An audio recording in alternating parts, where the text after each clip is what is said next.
All right, let's watch this together as a community and let's have a good time.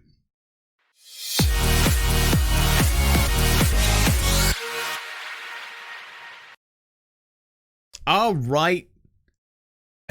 You like it spicy, Triple? We are back here talking about some Star Citizen. I love these cinematics. I love people that take the time to create the quality entertainment that we love, that quality. And we are back right here to Curious Ant, who, by the way, before our community highlighted, had 100 subscribers, right? I would like to thank our fam, and I would like to throw a shout out. Thank you. Thank you, OK Hot. I would like to throw a shout out to Curious Ant, who said, thank you, DG, for the fam coming in and dropping by and increasing his subscriber count from 100 to 887 subscribers. Curious Ant got some DG360 love, seriously, and he makes some really good content. Now, the last one, he was enamored with Star Citizen. He had that honeymoon feeling with Star Citizen, like we all have. For some of us, it's settled in a little bit more. But like his next video, I thought was very, very relevant. And he's saying it's beautiful, but is it enough? Oh, okay. So I wanted to watch this and see what a new player in Star Citizen is now thinking, like the thought process. This is fascinating to me. So let's watch together, fam.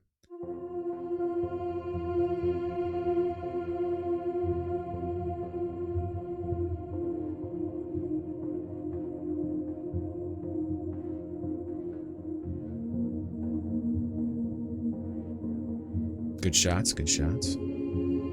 There's no denial. The game is real eye candy.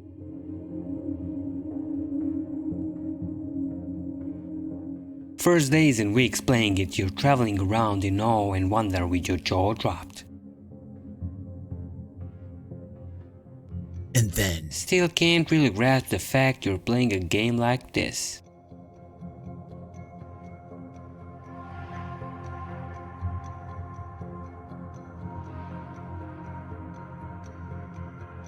Then, you want to own and fly a certain ship you saw landing in Port Olisar.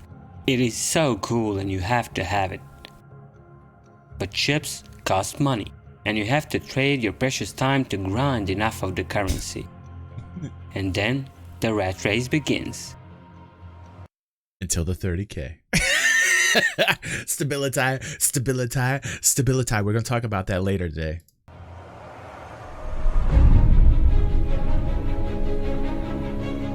Your experience of the game changes suddenly as you find yourself quantum jumping and sprinting all over Stanton.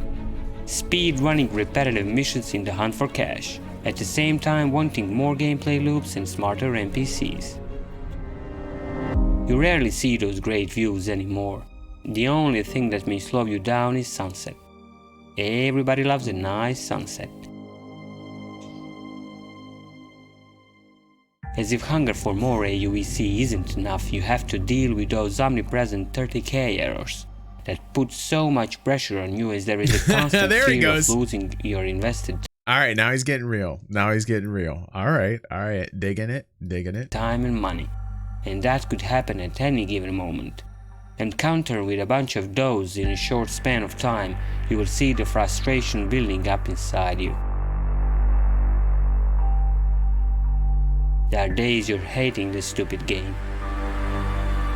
And this huge playground isn't fun anymore. Oh, Curious Ant. To only play this game following the path developers created in order for you to make all the money you want is somewhat limited in my mind. There will come a point in time and you will have every vessel your heart desires, and then what? Will you? Okay, yeah, exactly. And you know what? And then what comes down to like players, man, like the player to player action. And that doesn't happen yet, really. I mean, to a degree it does. We see it with Mongrel gameplay. We love watching the Mongrels. We love watching the piracy videos. And, you know, you can see what it could be. You can see the potential of what the gameplay could be, where it's not just about the PvE grind, where it's not just about the game loops, you know. It's not about the content that Sig puts in. It's a little bit more. It comes down to like the player to player interaction. But in order to get something where it's relatively enjoyable, there has to be a large amount of players in the game playing at the same time, which means your count has to increase. The cap right now has to increase to at least around like 100. And that's the issue. That's the problem. And that's why we talk about server stability. We talk about it in many ways, because it will increase the cap count, which will help with content because there'll be more people flying around. We talk about it also because of 30Ks. And we talk about how it is relevant right now because it will keep players playing the game. It'll keep the players there, keep the players supporting the project, and it will be fun. Like, you know, right. And then what? Will you say, I'm bored, fuck this, uninstall? Or will you get creative, just like you were as a little kid? You'll want to try this and that, do fun and funny things with your friends all the while smiling. Like a kid, create your own fun.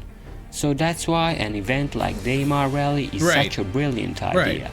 Creator or creators of the event were, I'm guessing, inspired by the Dakar Rally, a real-life event.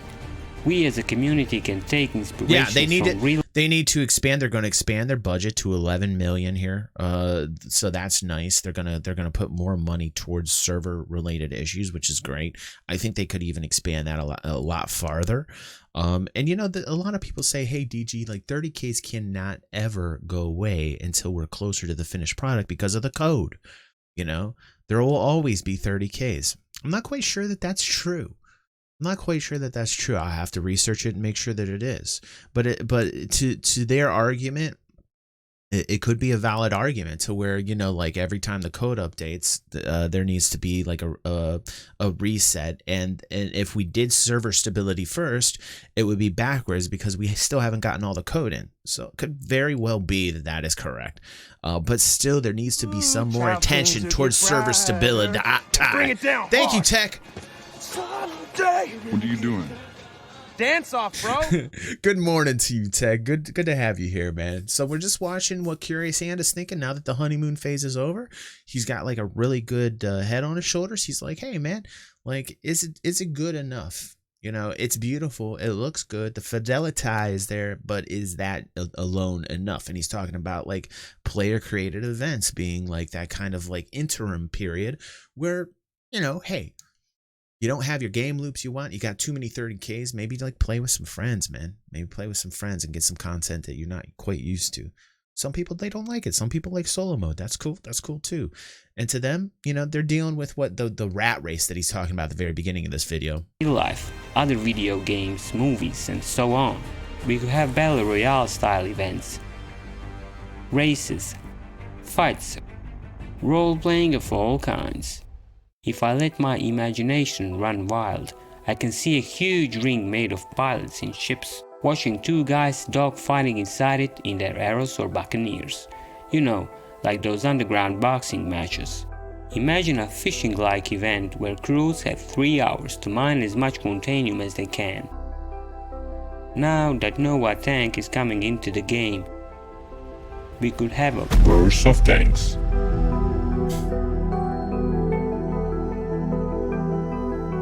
There's a part we have. There's a part of you that gets angry. Like, there's a part of you that gets angry that says, well, it shouldn't just be all player content. It shouldn't just be like the player's responsibility to create what it is that Cloud Imperium that's going to be playing. But it should be like a mesh.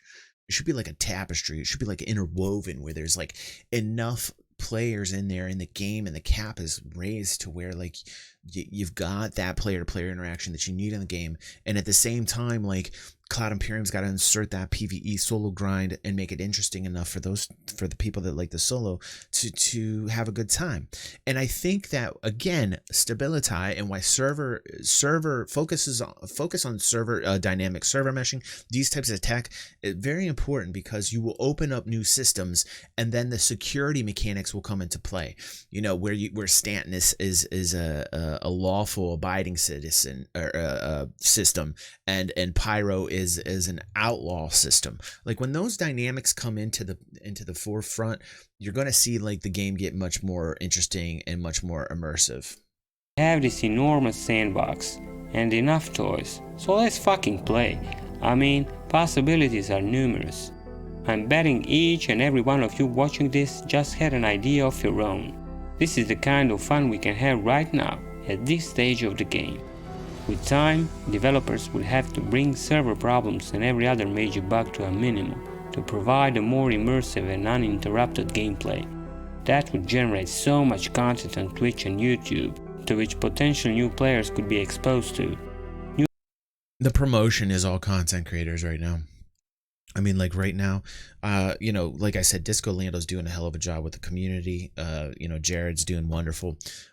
He's stepped up his game with the Inside Star Citizens have been like off the charts lately. I've really enjoyed that. Like I'm starting to feel like my subscription money matters.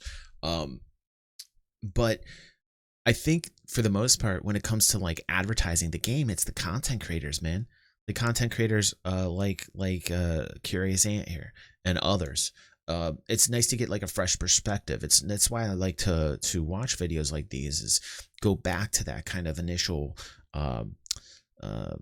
thought that the seed that germinated and became whatever it is that it is now inside of me. It sounds a little disgusting, but like, back then, I was full of like hopes and dreams, and I still got to remember that. Like there's still part of me that has to go back to that and remember that and say, okay, yeah, like this is something I really want.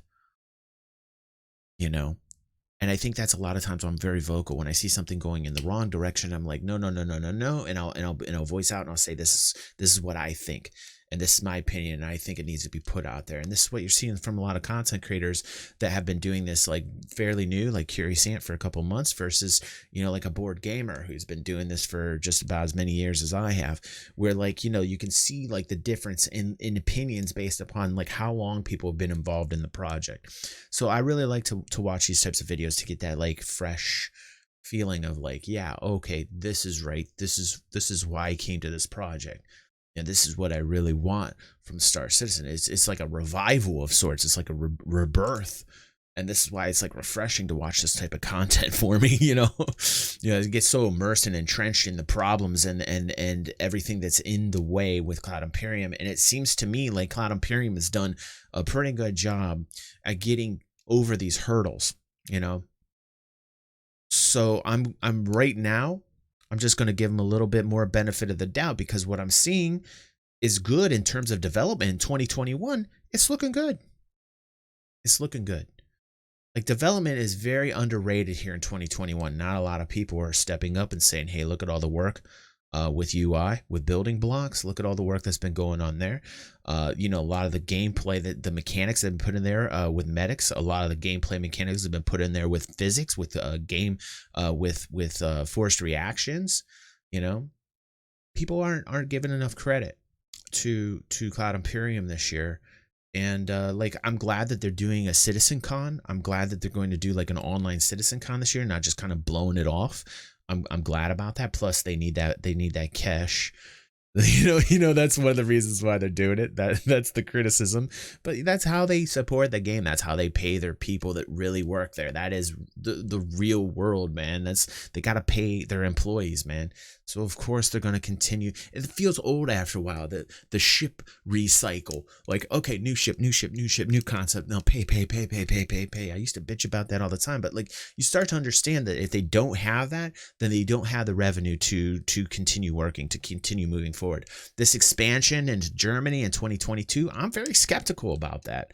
I'm actually very skeptical about the office expansion that they did in Germany, man. That 3,000 square foot place in the one building in Germany, I'm kind of skeptical about that, man. Like expenses, they got to kind of rein in expenses a little bit. But hey, your morning's complete. Hey, Astral, how you doing?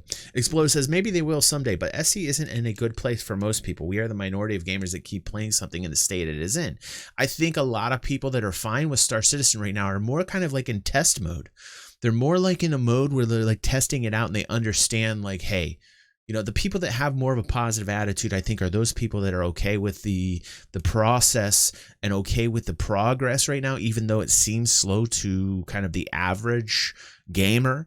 But those people that are entrenched and understand what game development is, understands the process, and understands that it's going to take some time, those types of people tend to be a little bit more positive on Star Citizen because they understand everything that Cloud Imperium's going through right now. What's up, Profession Now? How you doing, dude? Bingo says his most anticipated ships are coming this year. Tech says I haven't played SC in months because of crashes, but I love watching the future of gaming being built. The process itself, Tech, is absolutely fun to be in. It's a soap opera of sorts, man. Like, we get involved in this. I also love watching 3D printing of buildings, so maybe I'm not the measure of general interest. No, dude. No. It's cool. You know, I think a lot of us have like the same kind of flavors, the same types of interest that get involved in this project, dude. Absolutely, man.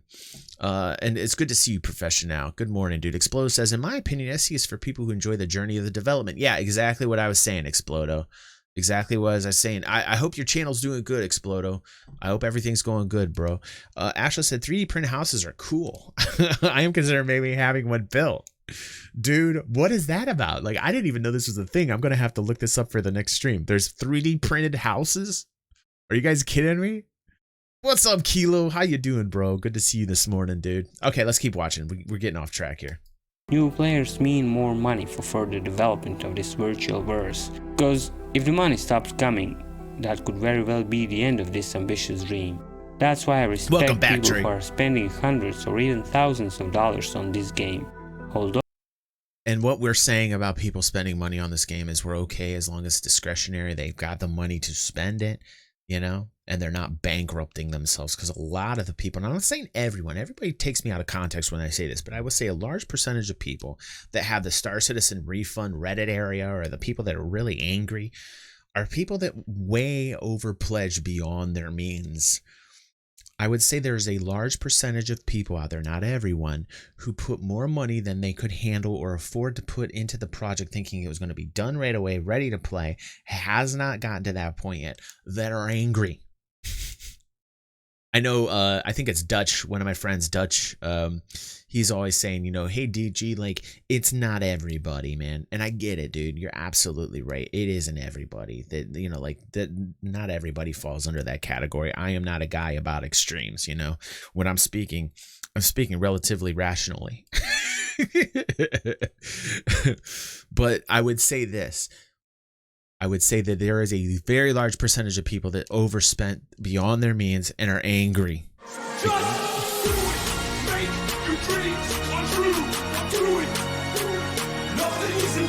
Nothing's impossible. Yes, you can.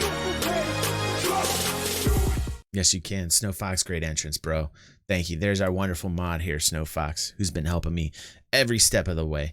Being professional. I couldn't be professional without Fox, dude. Thank you, Fox. Welcome to the stream. Good morning, dude. Though there won't be a lack of people claiming they're fools, I think they're just people who are passionate and at the same time easily have the money to support this project they believe in. But there could soon be a time when CIG won't be so dependent on new players and their cash, as they could license and sell core technologies they are developing to other interested game companies. We got lots of new here, Fox. I'm just guessing. 6 months into the game, I have yet a lot to learn. One thing I do know is, I don't want this dream to fail. Okay, will do.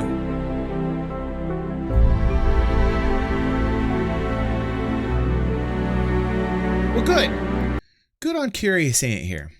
Good on him, dude. Like, I think that was very rational for a new player to come out with a video like this. And, you know, when this goes out to YouTube, I'll put the link down there. Keep subscribing to him, man. I think this guy has a good head on his shoulders, and, you know, he's being rational about, like, you know, the first video was like completely like, oh, wow, this is so great. You know, boobs.